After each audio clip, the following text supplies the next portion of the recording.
자, 안녕하세요. 반갑습니다. 오늘은 지난 시간에 우리가 했던 수익, 비용, 계정 과목에 대해서 설명을 했었는데 오늘은 손익계산서라고 하는 또 보고서가 있죠. 손익계산서라는 보고서에 대해서 간단하게 설명을 드리고 또 관련된 예제 문제를 함께 또 풀어보도록 하겠습니다. 자, 먼저 손익계산서라고 하는 이 결산 보고서는요. 이 손익계산서라는 장부의 명칭에도 나와 있듯이 손실이나 이익을 계산하는 장부입니다. 그러니까 기업이 일정한 기간 동안 영업활동을 통해서 발생된 이 경영성과를 파악을 해서 그 경영성과의 결과를 보여주는 보고서가 바로 이 손익계산서라고 보시면 되겠습니다. 이 경영성과의 다른 용어로 우리가 영업성적이라고 했잖아요. 그 영업성적이 손실이냐 이익이냐로 표시가 되어지는 것이죠. 그래서 우리가 지난 시간에 공부했던 것처럼 이 손익계산서라고 하는 이 보고서에 이 중간에 있는 분리선 있죠? 이 중간 분리선을 기준으로 해서요. 자, 지금 위에 이 표기가 조금 잘못됐습니다. 자, 이 대변에는 수익, 대변에는 수익이 기재가 되어야 되고요. 그리고 왼쪽인 차변에는 비용이 기재가 되어야 됩니다. 비용이죠. 네, 좀 기재가 잘못됐어요. 그래서 대변에 나와 있는 이 상품 매출 이익이나 임대료 그리고 수수료 수익이라고 하는 이런 항목들은 우리가 영업활동을 통해서 기업이 벌어들인 수익에 해당이 되고요. 자, 급여, 종업원들에게 주는 월급, 또 출장지에 가서 쓰는 여비, 보험사에 내는 보험료, 또 세금, 그리고 공과금을 납부했을 때 세금과 공과, 그리고 기업 홍보 비용으로 들어가는 광고 선전비, 이러한 것들을 우리가 영업활동에서 지출하는 돈, 비용으로 봐야 되겠죠. 그래서 이렇게 수익과 비용을 집계했을 때 수익의 합계금액은 200만 원인데 비용의 합계액은 110만 원이 됩니다. 여기 110만 원이 되기 때문에 수익에서 비용의 합계를 차감한 나머지 남는 금액이 일정 기간, 즉 1년이라는 기간 동안 우리 기업의 영업 성적으로 나타난 것이죠. 이게 바로 당기순 이익이라고 하죠. 이렇게 이익인지 손실인지 그 성과, 성적을 나타내는 보고서를 우리가 손익계산서라고 얘기를 합니다. 그래서 우리가 지난 시간에 공부했던 수익에 해당되는 계정 과목은 대변에 집계를 하고 차변에는 비용들을 집계해서 어느 쪽의 금액이 얼마나 많은지 그걸 당기순이익과 손실로 표시해 주는 것이 바로 이 손익계산서라고 하는 것입니다. 그래서 이 손익계산서는 핵심 키워드가 일정한 기간 동안에 발생되는 경영성과를 파악하기 위하여 작성하는 재무제표 보고서다. 이렇게 여러분들이 이해하시면 좋겠습니다.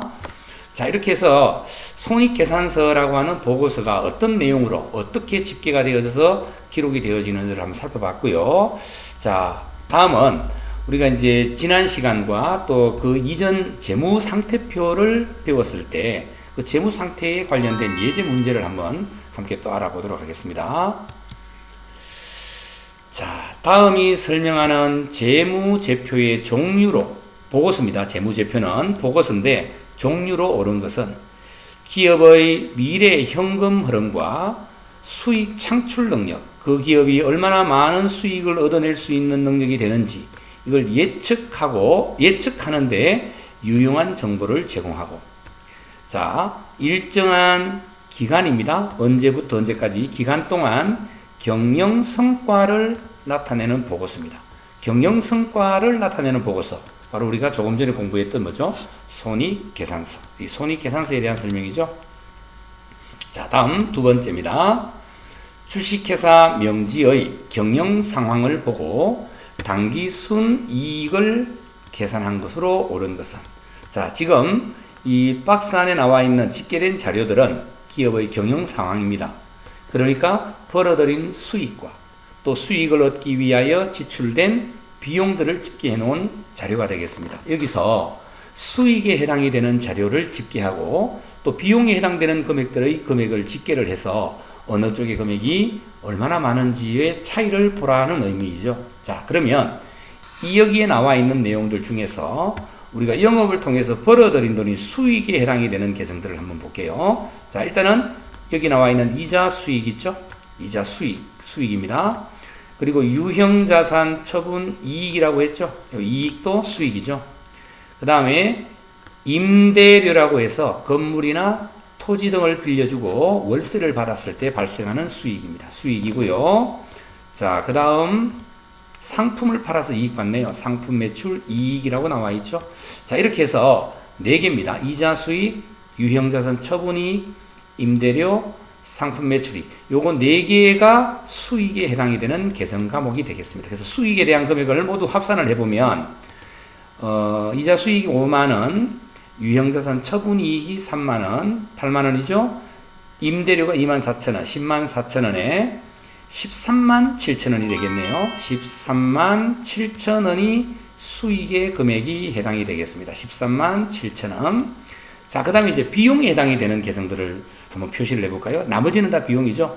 자, 급여, 소모품비, 잡손실, 여기 이자 비용, 광고 선전비까지 비용에 해당입니다. 비용은 총 5가지입니다. 자, 이 5개의 금액을 모두 합산하면 62,000원, 82,000원, 97,000원이 나오네요.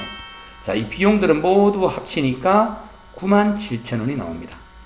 자, 그러면 벌어들인 돈 수익은 13만 7천원이고 비용은 9만 7천원입니다. 이렇게 비용을 쭉 빼주면 나머지 남는 금액은 4만원이 남게 되겠죠. 이 금액이 바로 우리가 계산하게 되는 단기순이익이 되는 것입니다. 자, 다음 중 손익계산서와 관련된 설명으로 옳지 않은 것입니다. 자, 손익계산서에는 수익과 비용에 관련된 정보, 즉 경영성과를 나타내는 정보를 표시하죠. 두 번째, 기업의 재무상태를 나타내는 보고서다. 이게 틀렸네요. 재무상태를 나타내는 보고서는 재무상태표죠. 자, 그럼 손익계산서는 뭐를 나타내죠?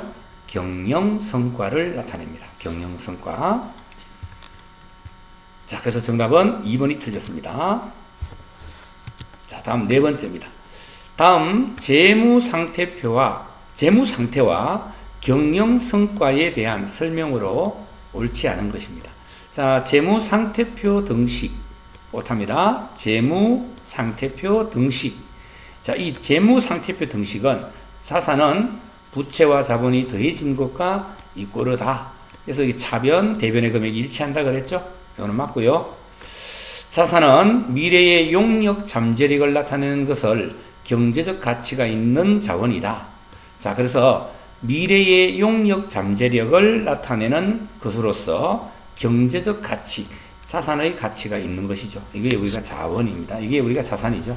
맞습니다. 다음, 회계기간은 1년 기준을 적용하기 때문에 반드시 1월부터 12월까지이다 라고 되어 있습니다. 이게 틀렸네요.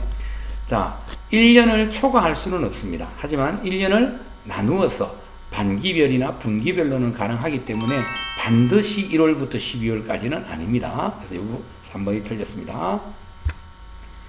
자, 이렇게 해서 이제 우리가 예제 문제도 여러 개 알아봤는데, 이 외에도 여러분들이 가지고 있는 뭐 이렇게 연습하는 문제집이나 학습지가 있으면 거기에 관련된 자료들을 예제 문제들을 찾아서 많이 풀어보는 것도 공부하는 데 굉장히 좋은 방법인 것 같아요.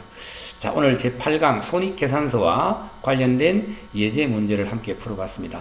자, 다음 9강 때 또 만나 뵙도록 하겠습니다. 자, 수고 많으셨습니다.